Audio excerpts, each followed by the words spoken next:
Ignacio Aldecoa escribió relatos, escribió poesía y escribió novela. En concreto, 4 novelas que están compendiadas desde el 2024 en una edición especial que tenemos hoy por aquí y a la que nos vamos a referir.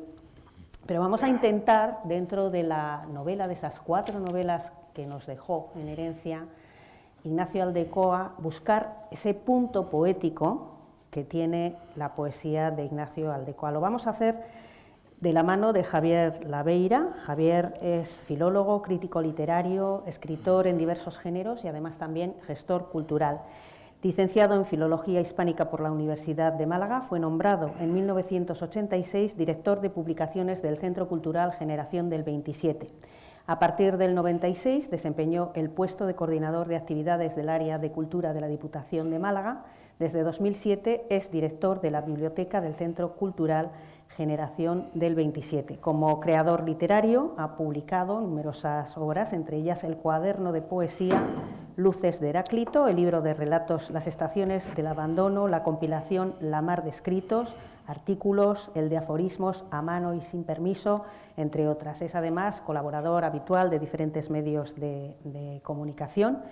Y no lo he dicho, pero es malagueño y cuando menos llama la atención que un andaluz, un malagueño, muy malagueño además, se haya acercado a Vitoria a hablarnos de uno de los nuestros, de Ignacio Aldecoa. Bienvenido, Muchas Javier, gracias. Que además no conocía Vitoria, tienes la palabra y ya nos vas contando un poco por qué un malagueño y por qué Ignacio Aldecoa.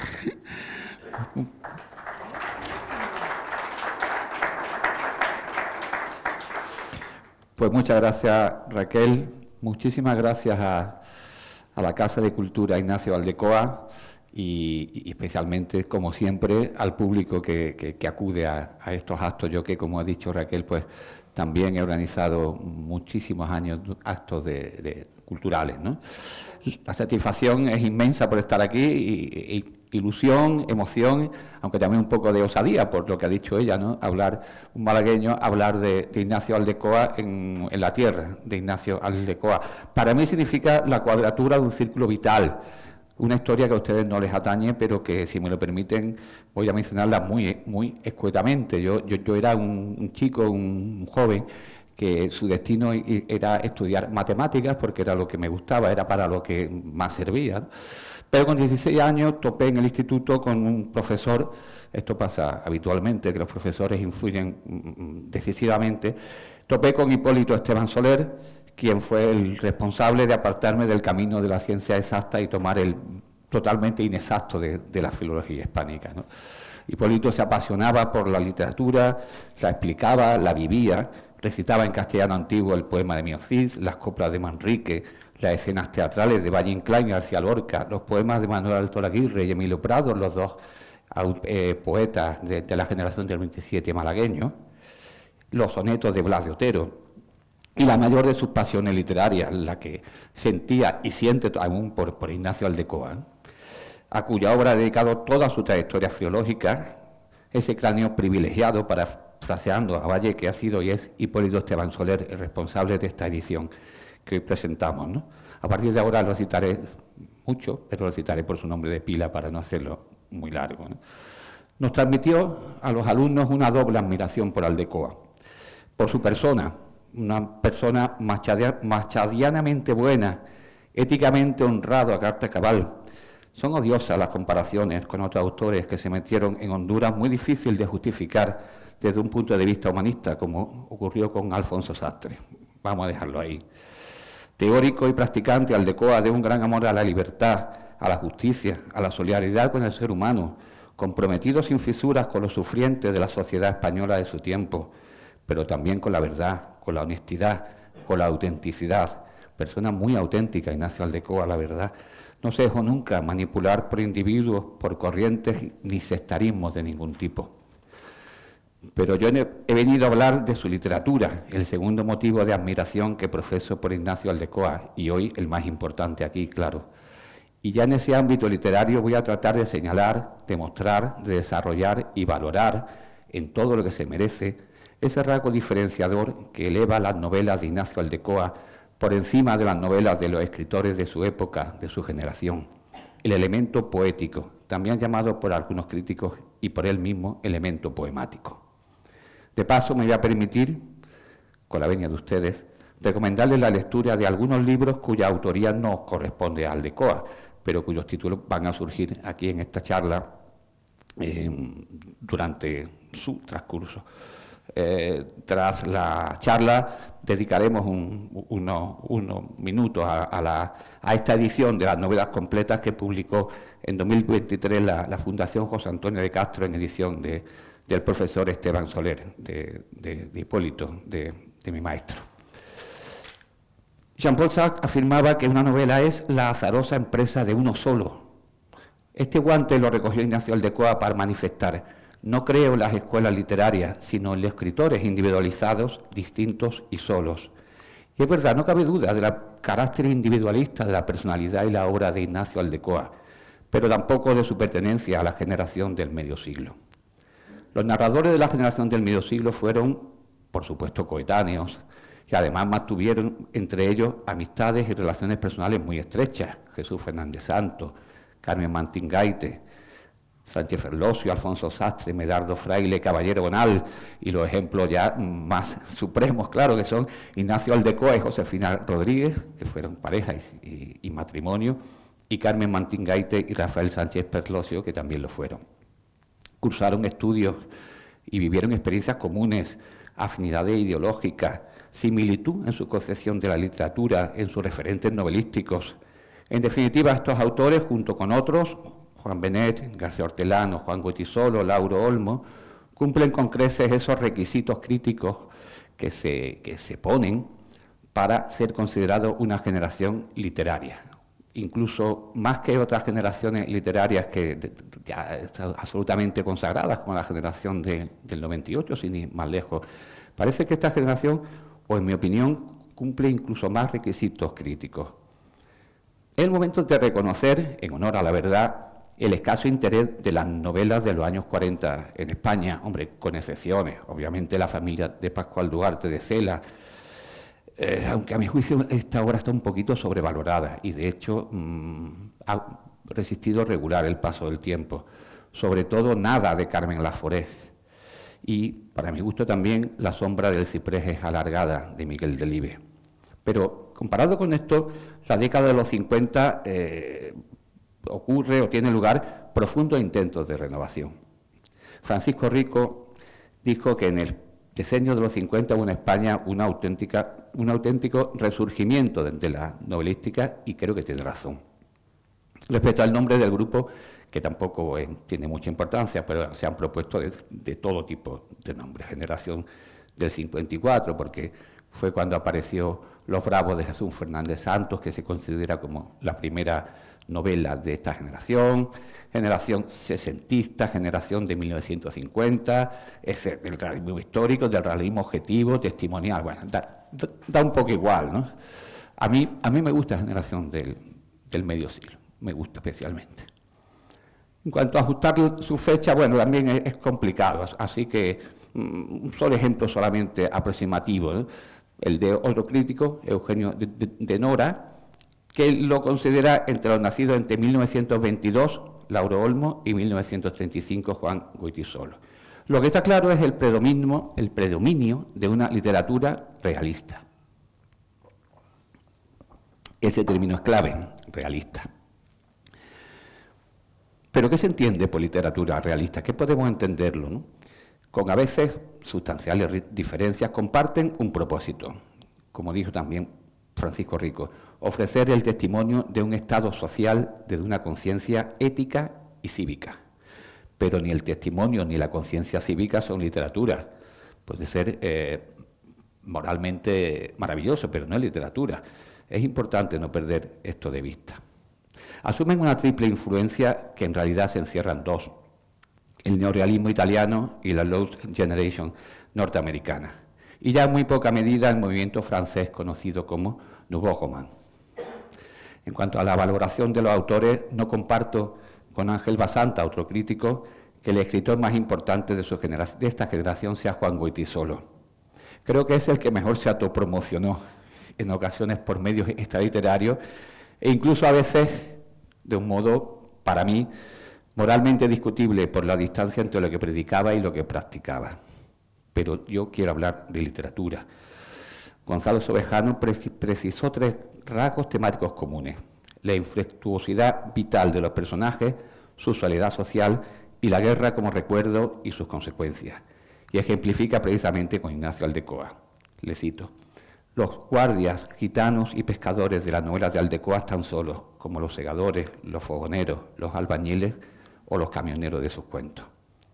En definitiva, en la literatura española de los años 50 surgen las primeras obras de una nueva promoción literaria, la generación del medio siglo. Nacidos, como he dicho, aproximadamente entre el 22 y el 36, padecen la guerra civil durante la niñez, los efectos de la guerra mundial y la durísima posguerra durante la adolescencia y viven su juventud bajo el más duro franquismo. Y frente a tanta deshumanización a su alrededor, emprenden una rehumanización de la novela, un decidido compromiso con la realidad del momento, un constante interés por los problemas humanos y sociales más acuciantes, hacen que la novela se oriente hacia el vivir de la colectividad española, según escribió Gonzalo Sobejano. Su mejor crítico, Hipólito Esteban Soler, distingue 3 tendencias narrativas: neorrealismo, realismo social y novela metafísica. Y una cuarta, novela de la fantasía, es anotada por Ángel Basanta, otro crítico. Antes de centrarme en la primera, con diferencia la más importante, voy a decir 3 brevísimos apuntes sobre las demás tendencias. El realismo social son novelas centradas sistemáticamente en el mundo del obrero, el campesino, el minero, los suburbios. Su objetivo, pues, denunciar la explotación, la injusticia, la desigualdad social en esos años 50 en aquella España. Y su técnica, el objetivismo, narrar lo que hay, lo que ocurre, lo que se ve casi como una cámara cinematográfica. El problema de los libros de esta corriente es obvio, ¿no? La preocupación por la denuncia va casi siempre en perjuicio de la calidad literaria, porque predomina el panfleto sobre otro elemento. De hecho, Aldecoa, como escribió Hipólito, distinguiendo entre compromiso político y consigna, califica la literatura del realismo social de tono maniqueo como estética del rastrojo, por gris y tediosa, son palabras de Aldecoa.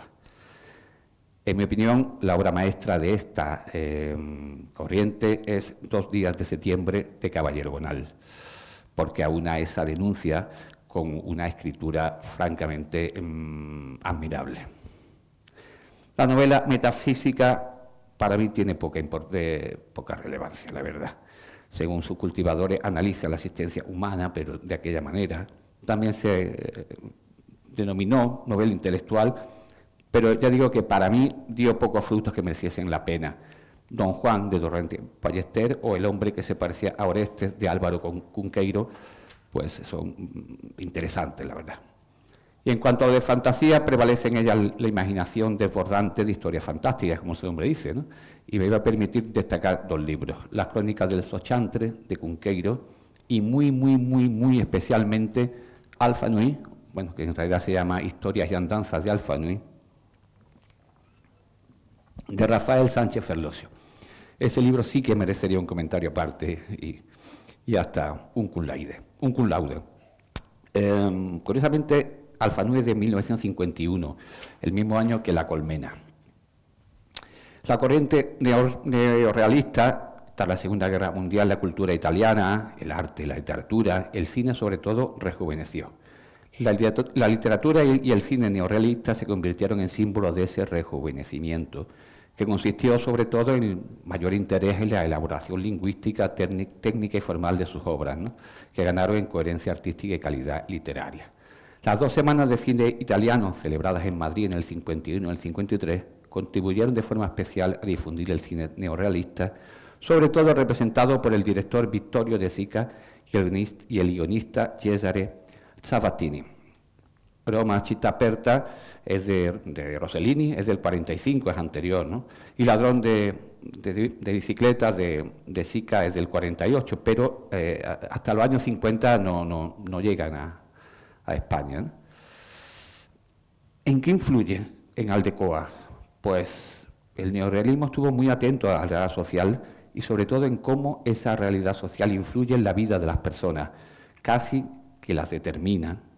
Yo, contradiciendo por única vez a mi maestro, Creo que es un calificativo que no se ajusta del todo a Aldecoa, pero simple y llanamente porque la literatura de Aldecoa no se ajusta a ninguna etiqueta, tampoco a la etiqueta de neorrealista. Dicho lo anterior, y me voy a contradecir, que eso siempre está bien, hay un ejemplo muy evidente en Aldecoa, casi el ejemplo máximo de neorrealismo en la literatura española, que es el cuento Los pájaros de Baden-Baden, publicado en el 65 y, como otras obras de Aldecoa, pasada al cine, pasada no es una buena palabra, pero bueno, película de Mario Camus en 1975, hispano-suiza, aunque Los pájaros de Baden-Baden es un cuento y digamos que Mario Camus lo amplifica mucho. Bueno, lo llevaba en la sangre o en los genes o lo aprendió quién sabe dónde, pero la literatura era su vida. Hablo de Ignacio Aldecoa.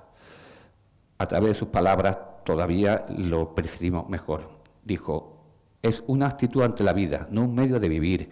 Se consiga esto o no, hay que mantenerse en la brecha si existe la vocación. Y vocación la tenía a raudales.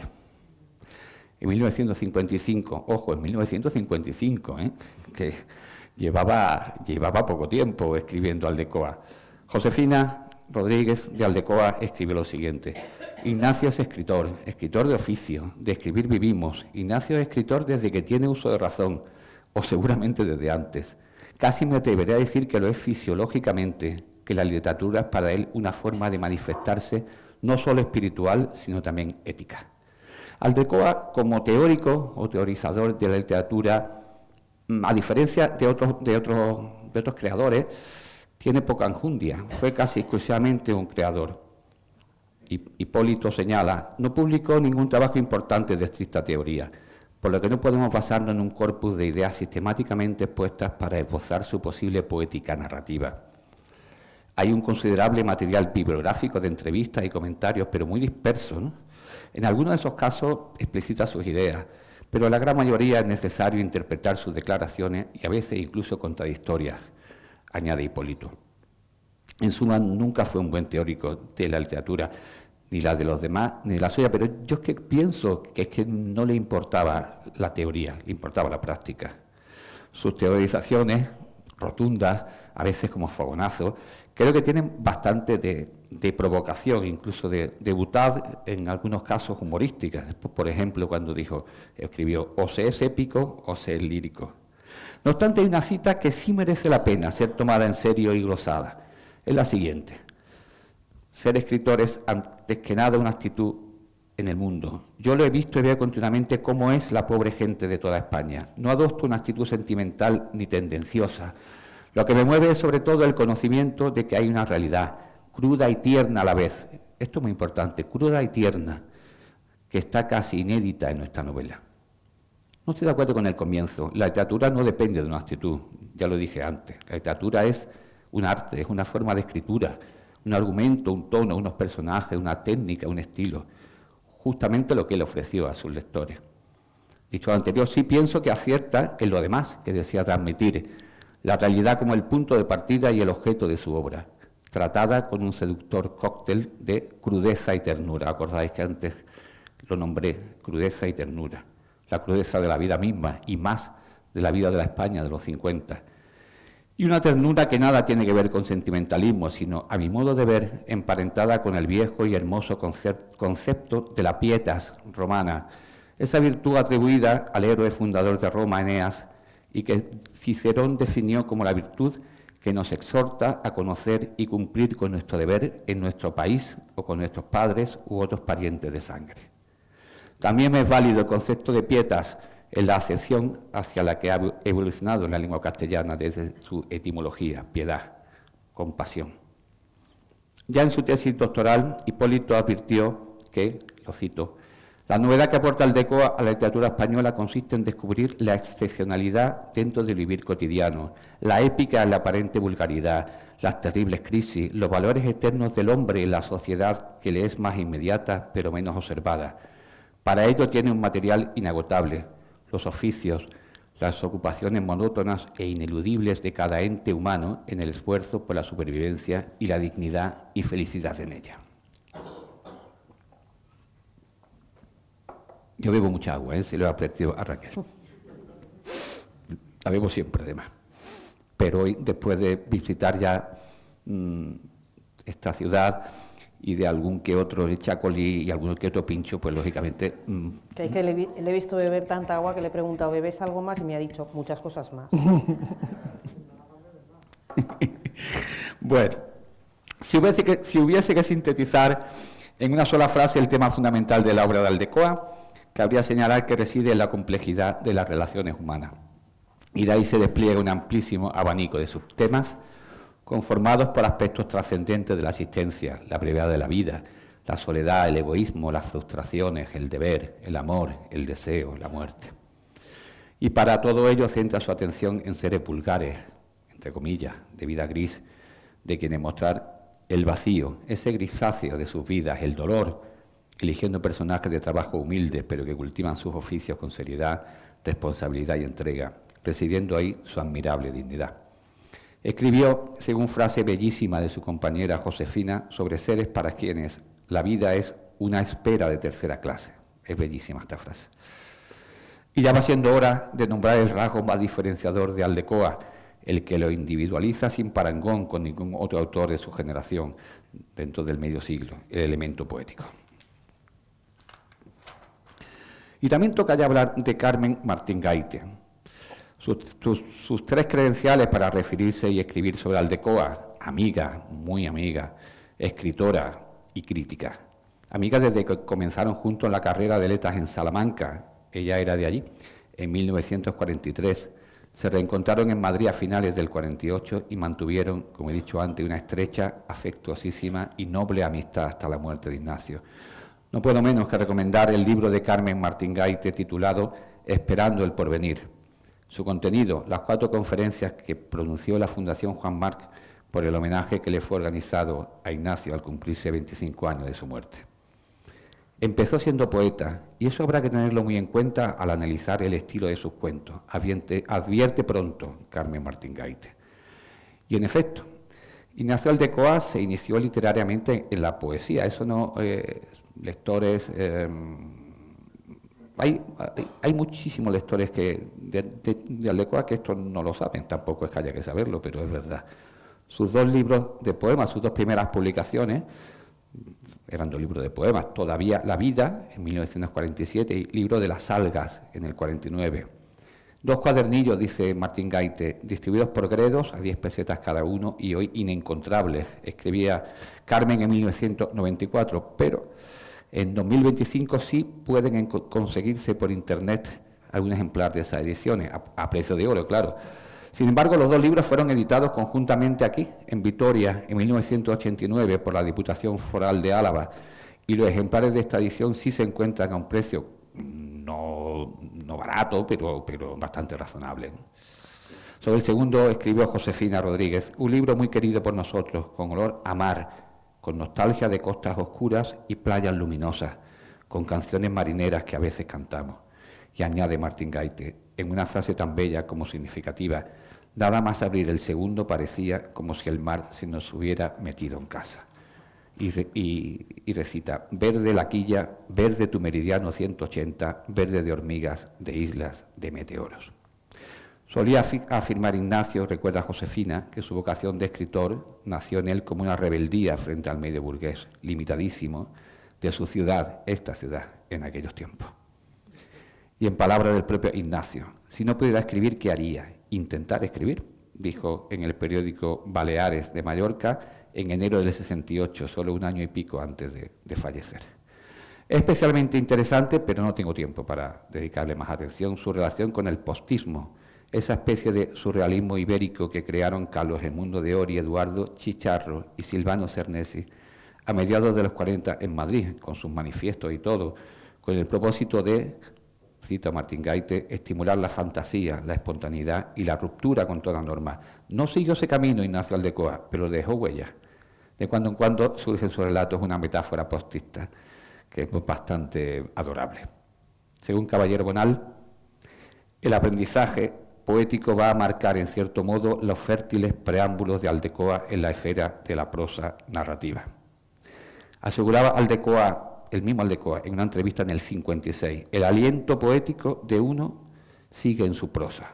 Y es curioso porque en el año 74, Max Aub, en una historia de la literatura española, digamos que afeaba o reprochaba a Aldecoa que peca de virtuosismo. Se refiere a este aliento poético. En definitiva, deseo subrayar que Ignacio Aldecoa fue un poeta que evolucionó a narrador, transitó de la poesía a la narrativa, pero nunca perdió el elemento poético, su rasgo diferenciador, sin ninguna duda, sobre los demás cuentistas y novelistas de la generación del medio siglo. ¿Cómo describir entonces su estilo en prosa? Bueno, ha sido encasillado como realismo costumbrista, pero nada más lejos de la realidad.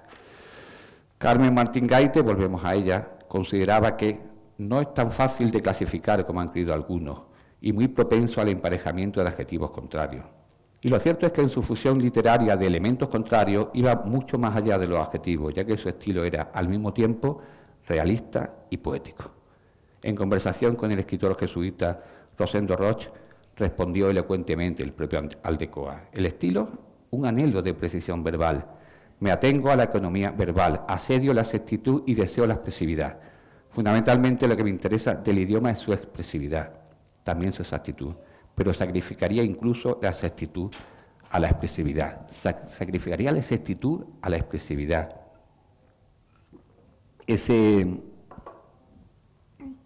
concepción de la literatura creo que no existe en ningún autor o autora de la generación del medio siglo. Y un pequeño paréntesis. No os quiero llevar a confusiones entre lo poemático en la prosa de Aldecoa y lo que se denomina la modalidad literaria prosa poética o poema en prosa. No tiene nada que ver. Es un concepto espinoso, escurridizo, difuso, no de prosa poética, ¿eh? Es un subgénero literario difícil de codificar, ¿no?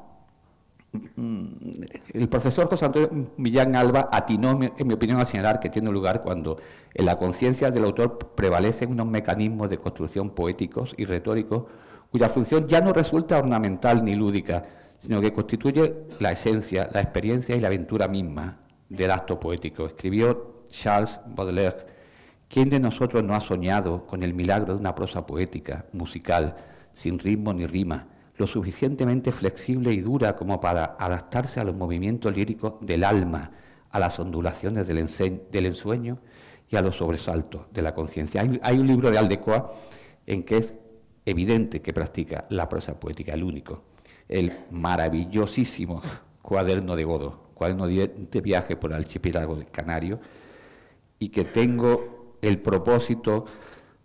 difícil propósito de reeditar, por cierto. Ya veremos si es posible. En el primer párrafo dice Aldecoa: este cuaderno de Godó no es otra cosa que unas notas someras de un dejarse vivir por las 7 islas silueteadas en los atlas escolares, por los 6 islotes que solamente son puntos acompañantes de las silueteadas, y por la isla que yace flotando entre el cielo y el mar, mágica y medúsea. Bueno, se refiere a los 6 islotes porque la Graciosa todavía hasta 2018 no fue considerada isla en vez de islote. El libro es una delicia de prosa poética, con sus metáforas postistas incluidas. Por ejemplo, dice: los barcos siempre visten de sport. Ojo, en el año 1961 todavía el postismo ya había fenecido como movimiento. Existen en la literatura española algunos libros en prosa poética muy hermosos. Conviene diferenciar libros en prosa poética que no son de ficción, como Cuaderno de Godó, Las cosas del campo, de José Antonio Muñoz Rojas, El continuo del corazón, de Luis Rosales, y Ognos, de Luis Cernuda, y los que están en el límite entre la ficción y la realidad, como Platerillo, de Juan Ramón, y el anteriormente citado Alfano. Y curiosamente me estoy dando cuenta ahora de que casi todos son de autores andaluces, pero me estoy dando cuenta ahora. Aldecoa fue más allá y mejor. Fue un narrador poético, único en la generación española del medio siglo, que tuvo como vago referente algunas novelas de Truman Capote y de Jacques Kerouac. La única novela que alcanza el elevado nivel poético de Aldecoa, para mí, es Ágata Ojo de Gato, del jerezano José Manuel Caballero Bonal. Bien. A nadie se le escapa que Aldecoa ha sido siempre, y de hecho lo sigue siendo, más valorado por sus cuentos que por sus novelas. Oigámoslo a él. Yo no tengo especiales preferencias por el cuento. Hago relatos cortos, novelas un poco más largas y hasta novelas largas. Creo simplemente que aquí se podría ajustar bien para definirlo la frase de don Ramón del Valle Inclán, que decía que las diferencias radicales en un escritor entre el cuento y la novela eran que el cuento exigía menos tiempo de estarse en casa. Uno vive en Madrid y está demasiado solicitado por la calle. Es una de las frases que yo decía antes, que Ignacio Aldecoa, casi una broma, una provocación. Así. Otra de sus declaraciones simpáticas y epatantes. Dejando claro por mi parte que lo sitúo en la cima del podio de los cuentistas españoles, junto a Carmen Martín Gaite, Medardo Fraile y Antonio Pereira. El análisis de sus cuentos y por qué ha sido siempre y es más apreciado por ellos que por sus novelas no es el objeto de esta charla. Lo son sus novelas y hablar de ellas me encamino. ¿Cómo vamos de tiempo, Raquel? Todavía tienes 20 minutos. 20 minutos. Vale. Aldecoa era un escritor con querencia gracias a proyectar trilogías. Hay opiniones diversas sobre cuántas proyectó, pero bueno, vamos a ir a lo cierto. En una entrevista con García Pavón se refiere a la trilogía La España Inmóvil y dice: esta trilogía tiene la pretensión de ser un poco el embés de los tópicos españoles. El tópico de la torería andante, el de la Guardia Civil caminera y el de los gitanos perseguidos. Y añade: El fulgor y la sangre eran la novela de la espera, con el viento solano, la novela de la desesperación. Esta tercera novela, Los pozos o los ojos del toro, es la novela de la total desesperanza. Añade que esta última está acabada, pero no era verdad. Ni siquiera prácticamente estaba empezada. Me consta. Bueno, voy a hablar ahora de cada una de ellas. A los argumentos voy a aludir de modo esquelético para no ocurrir en eso que ya la Academia ha metido este año como spoiler, que a mí me gusta más destripamiento o desvelamiento, y debo advertir que voy a nombrar bastante, o sea, a citar bastante a Aldecoa, que sea él mismo el que se revele con V en su obra. Voy a aprovechar. El fulgor y la sangre se publican en el 54, finalista del Premio Planeta. El argumento se desarrolla en la casa cuartel de la Guardia Civil. Hay feria abajo en el pueblo y llega la noticia que en actos de servicio han matado a puñaladas a un guardia. Pero no se sabe a cuál de ellos, de entre los que conviven en la casa cuartel. Y 3 mujeres de los 6 guardias, las otras tienen a su marido en el cuartel y el cabo es soltero, hacen un repaso de sus vidas hasta llegar al pueblo y a ese cuartel, temiendo cada una que el fallecido sea su propio marido. Es la novela de la espera, según Aldecoa.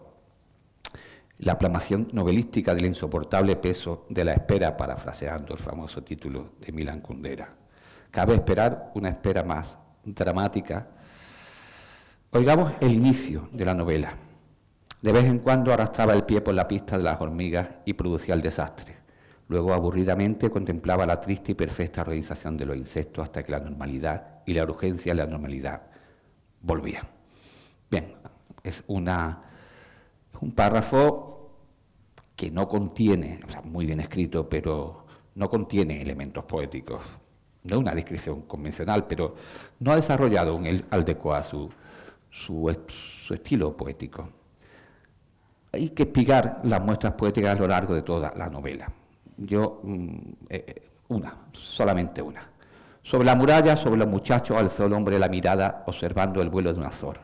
Alta volaba el ave y alto estaba el sol. Pesaba el mediodía de la meseta, las 12 con las 2 agujas, el fusil y el hombre unidas, sin sombra, el cielo azul en el horizonte, blanco espejismo de nubes. Hay ya una maestría en un novelista primerizo, en la presentación de los personajes, los diálogos, la psicología, el pasado muy presente, las experiencias de la guerra civil. Finalmente, sobre esta novela decir que Hipólito resalta su carácter vivencial, la exploración de las almas, lo que con frecuencia lleva al relato por derroteros de la novela psicológica. Con El viento solano, publicada 2 años más tarde, para mí es su obra maestra en dura competencia en mi aprecio con la siguiente, Gran Sol. ambas forman un todo evidente, es el haz y el en vez de la misma historia, y no una metáfora, es que es la misma historia, es la continuación de la novela El fulgor y la sangre, porque de lo que trata es de la peripecia, de la huida del gitano que ha apuñalado al guardia civil en la reyerta de la feria del pueblo. Huye por el campo, sufre la inclemencia del calor y sufre mucho más. Sufre la incomprensión de su gente, en fin, sufre mucho más. Es la novela de una huida y sobre todo, como he dicho antes, Aldecoa, la de la desesperación. Es la enésima prueba de la ausencia de maniqueísmo en Aldecoa. Primero, el sufrimiento de los guardias civiles y de sus parejas, de sus mujeres, y ahora el sufrimiento del homicida, del gitano. Esa prueba de esas pietas de estirpe romana que hablaba yo antes, ¿no?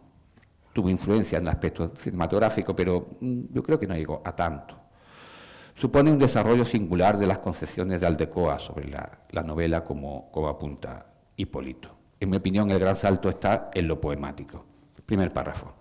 Las paredes manchaban, el marinero negro de pantalón azul impúdicamente ajustado hasta media pierna, acampanado sobre los pies desnudos, cubierto el torso con una camisa a rayas amarillas y moradas, sonreía tocando el acordeón, sentado bajo las palmeras. Enfrente la negra de caderas atinajadas, con los pechos descubiertos y un faldellín vegetal en torno a la cintura, culebreaba el ritmo. Con saliva o con vino, dedos anónimos habían retocado el trópico al temple en un sentido obsceno. Está retratando, o sea, está describiendo un cuadro, ojo, ¿no? Ha cambiado absolutamente la concepción estilística de la novela. Voy a poner solamente, por falta de tiempo, un par de ejemplos. La carretera a la mañana tenía un brillo alimonado. Cruzaban el parabrisas los pelillos de cardo, las blancas mariposas de julio, los abejorros del vuelo titilante. Los campos cejados con la barba áurica del pajón se extendían a los lados de la carretera. A la derecha, en la lejanía, azuleaban los bajos de la sierra. Otro ejemplo. La voz aflautada de la vieja daba sus trémolos en el consejo. Sebastián se paró a preguntar. La vieja hablaba con una mujer grenchuda, de pechos cansados y redonda tripa triste. La culminación, para mí, la frase final del libro. De la calle, por la ventana, ascendía un rumor de domingo. Magistral. Gran Sol, su tercera novela, publicada en el 57, fue premio de la crítica. Para Ángel Basanta, la obra maestra de Aldecoa. Su trama es sencilla. Una pareja de barcos arrastreros zarpan de un puerto cantábrico innominado hacia el banco pesquero de Gran Sol, cerca de las costas de Irlanda, para realizar su habitual marea, de cuyo éxito depende la vida de los marineros y su familia. La relación de Ignacio con el mar fue muy intensa, casi obsesión y pasión desde la infancia. Él lo dijo, el mar era mi desazón permanente.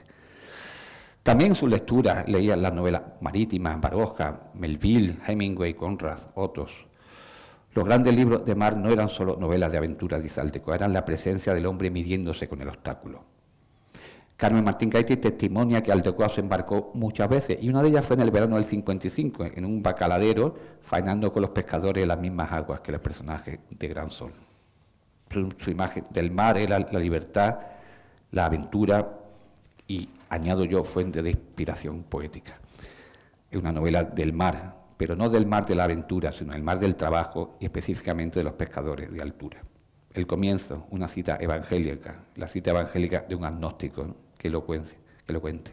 Dijo a Simón, tirad a alta mar y echad vuestras redes para pescar. Y como antes voy a leer un par de párrafos del libro. El comienzo, siempre es que los comienzos, el sureste lento, cálido, hondo picaba las aguas de la dársena.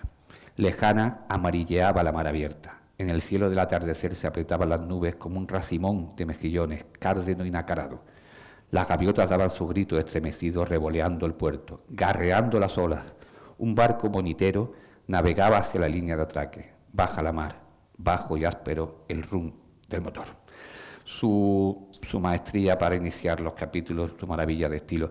Hay una frase hermosísima, dice, las redes de arrastre vuelcan el quinto día de la creación del mundo sobre las cubiertas de los barcos de los barcos pesqueros. Como digo, una maravilla de estilo. En el rancho de proa, los dos Quiroga, el del sueño rumiante, el de dormir inquieto, caían de estribor con los ojos cerrados.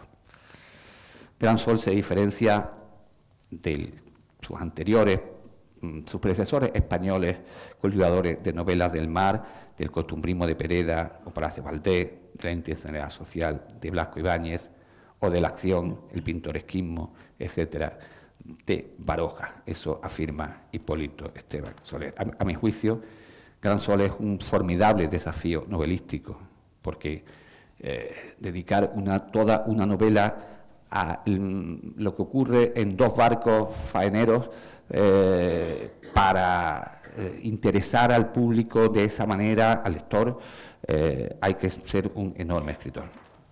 Y su última novela, parte de una historia, se llamó. Fue ya de 1967. El comienzo espléndido, como todos. Ayer, a la caída de la tarde, cuando el gran acantilado este cinabrio, he vuelto a la isla.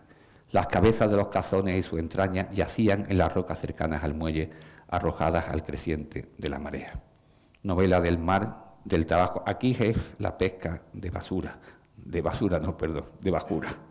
Y está ambientada en una pequeña isla del archipiélago canario, cuya referencia real es La Graciosa, al norte de Lanzarote, porque él pasó diversas épocas allí. La clave de la novela, un anónimo personaje narrador, procedente también de una gran ciudad anónima, pues va allí, a una isla, y no se sabe bien por qué, pero a los pocos días un yate naufraga en una de las playas y sus tripulantes son extranjeros, ricos, frívolos, que se dedican en los días que pasan en la isla pues a una descontrolada vida de parranda, de alcohol y sexo. Algunos isleños le siguen y durante una de las juergas pues ocurre un episodio dramático. Es la contraposición del mundo del trabajo, de la seriedad, de la honradez, a el mundo de la frivolidad. Algún párrafo. Del clorofílico cielo de la amanecida sobre el perfil del acantilado pende un nubarrón orondo, cárdeno y frutal. Desprendido rodaría por las laderas, machucándose y esparciendo humo hasta las playas de nuestra isla. Para Carmen Martín Gaite, parte de una historia es la mejor novela de Aldecoa. Es curioso, ¿no? O sea, estamos hablando de que Carmen Martín Gaite considera esta, Basanta considera la otra, Hipólito considera la otra y yo considero la otra. Eso yo creo que es significativo y es positivo. La novedad es que por primera vez se refiere a sí mismo, es en primera persona. Es una enorme novedad que se supone que si hubiera vivido habría explorado esa idea, ¿no? Un narrador que no se sabe por qué siente el vacío, en ningún momento se explicita. A cada paso los hallazgos expresivos ya son enormes. El paso del camello cuenta el tiempo, es solemne y segundero, como veis, crea continuamente palabras, crea verbos, crea adjetivos, en fin. Y la última maravilla estilística que voy a leer suya.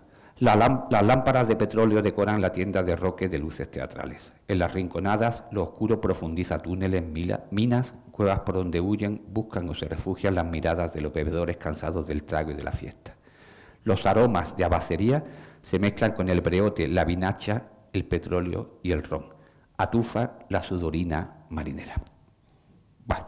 Crece el embrión del desorden, como dice el narrador, la tragedia sucede y siempre la conciencia social en Aldecoa. Los pobres en todas partes son pobres, dice la novela, hasta en este pedacito de tierra. Cuanto más pobre, más le gañas. El que puede vivir, que viva, pero sin moler a los demás. Según Josefina, fábula moral y a la vez deslumbrante iniciación al autoanálisis, que lo decía antes. Y según Hipólito, y con esto acabo, en parte de una historia culmina el proceso novelístico aldecoano que va de la equilibrada denuncia social y la actitud ética y estética del neorrealismo de las novelas anteriores a un más profundo y directo subjetivismo narrativo de indagación en la conciencia sin renunciar a plasmar una realidad objetiva. Ignacio Aldecoa alcanza aquí, continúo citando a Hipólito, en esta novela, la perfección estilística, cuyo designio prioritario es su perseguida expresividad. Las descripciones literarias son de gran belleza y variedad. Imágenes, metáforas, pinceladas impresionistas de expresionismo esperpéntico de un maestro. Muchas gracias.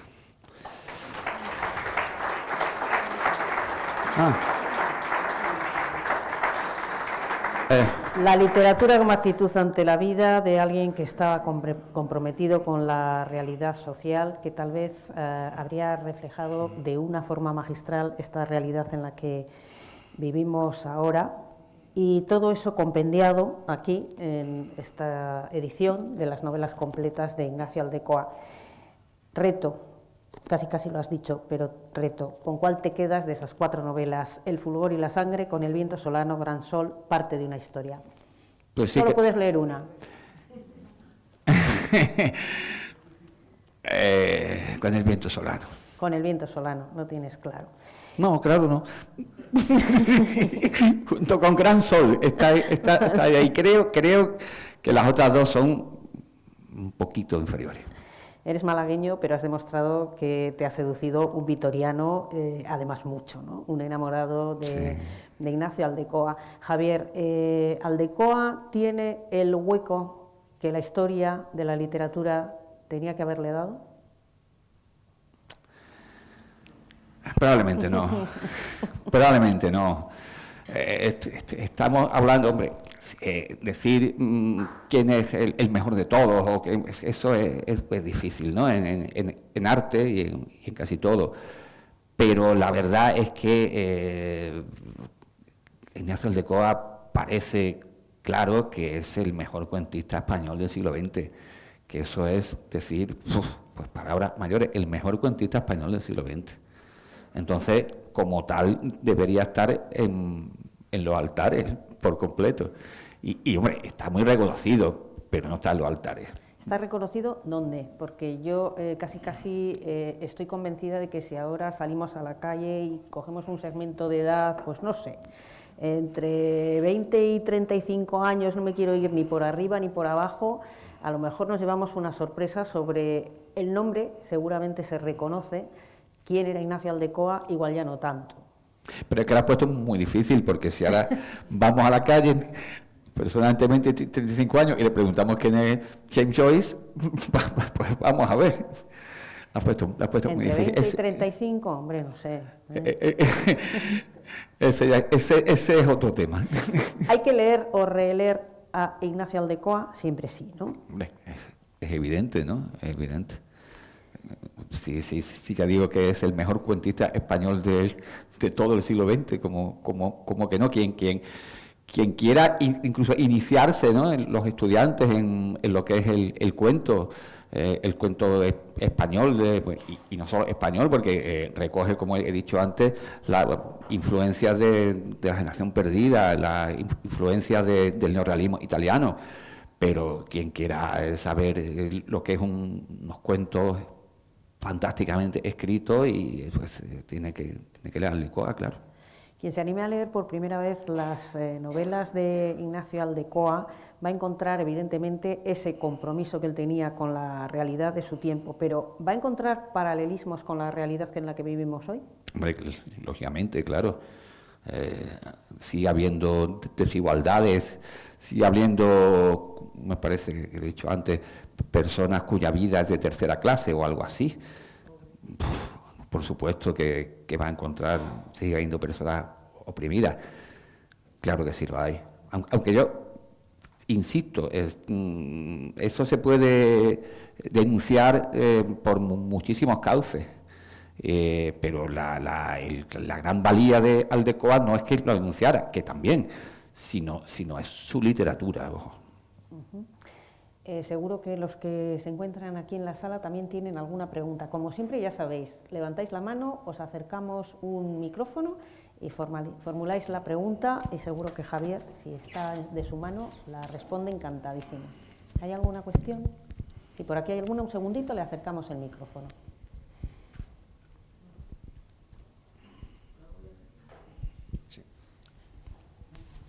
quiero terminar después con un par de frases Muy bien. que Sí. tenía aquí. Buenas tardes. Hola, buenas tardes.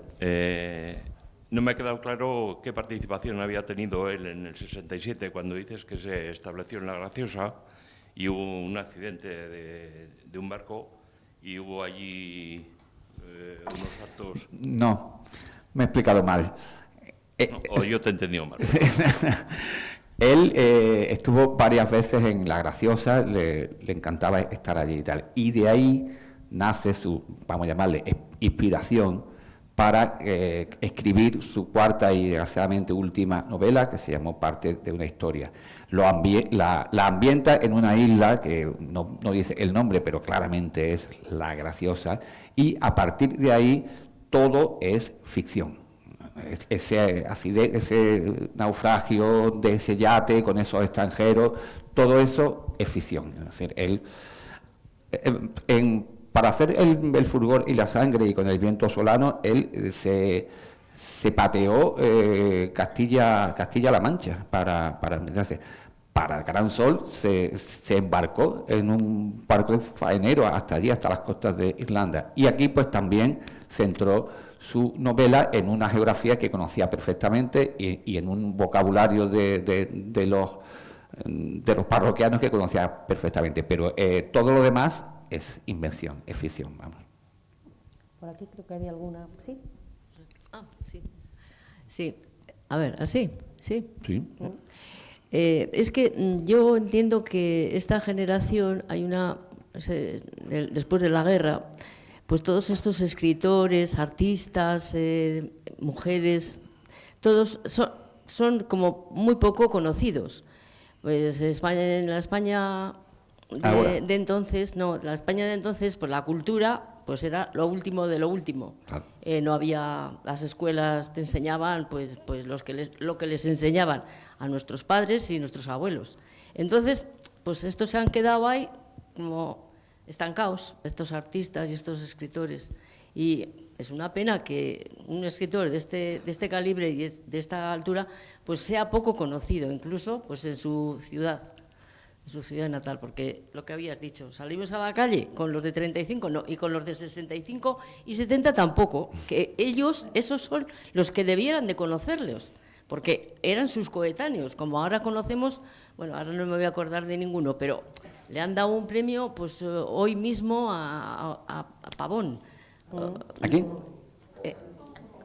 Pombo, sí. Álvaro Pombo. Álvaro Pombo, Cervantes. O sea, sí. ahora puede ser que salgas a la calle, con lo que dices, de 35, y un premio, ¿quién es ese? Pues no se entera. Pero por lo menos hay nos enteramos de los que escriben, de los que hacen sus obras, los tenemos escultores o lo que sea, pero en esta generación pues ha sido una pena. Hombre, claro, porque vivieron la época que vivieron, claro, Sí. es evidente. les tocó lo que les tocó y Exactamente. desconocidos. Pues nada más. Gracias. ¿Algún matiz más? ¿Alguna apreciación? ¿No? Muchas gracias. Creo que querías apuntar, Javier. Bueno, quería citas, terminar ¿no? con un par de frases, ¿no? que un poco también por lo que antes me ha preguntado, ¿no? En su momento dijo Aldecoa que él no tenía la culpa de que su mundo circundante fuera negro y feo, que él escribía de lo que tenía cerca, de lo que leería, y añadió: pido a mis críticos que construyan un mundo de color de rosa y yo automáticamente me teñiré de rosa, dice. Acabas de destrozarme el cierre de la conferencia. Bueno, porque- tengo otra cita, ¿eh? No, pues teníamos que haber pactado esto. Venga, la otra.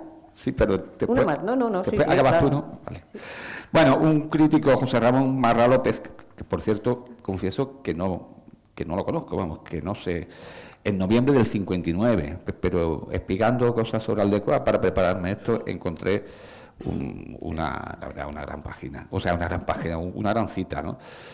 Que dice: una página de Aldecoa es imposible de confundir con la de cualquier otro escritor contemporáneo, cosa por otra parte rara en estos tiempos, lo dice el 59. Nadie como él sabe utilizar tan sabia, tan magistralmente el lenguaje para extraer toda la veta de poesía tierna y dolorosa, amarga y grisácea que la realidad nos depara. Bueno, no renuncio a repetir la cita porque me parece absolutamente brillante, sobre todo en un día como hoy. Pido a mis críticos que construyan un mundo de color de rosa y yo automáticamente me teñiré de rosa. Javier, muchísimas gracias. A vosotros, muchas gracias a todos todos ustedes por acompañarnos. Y a ti. Felices lecturas, feliz Día de la Rosa, feliz Día del Libro, feliz Día de San Jordi y celebren leyendo, releyendo a Ignacio Aldecoa porque no olvidemos, estamos celebrando además su centenario. Gracias a todos. Muchas gracias.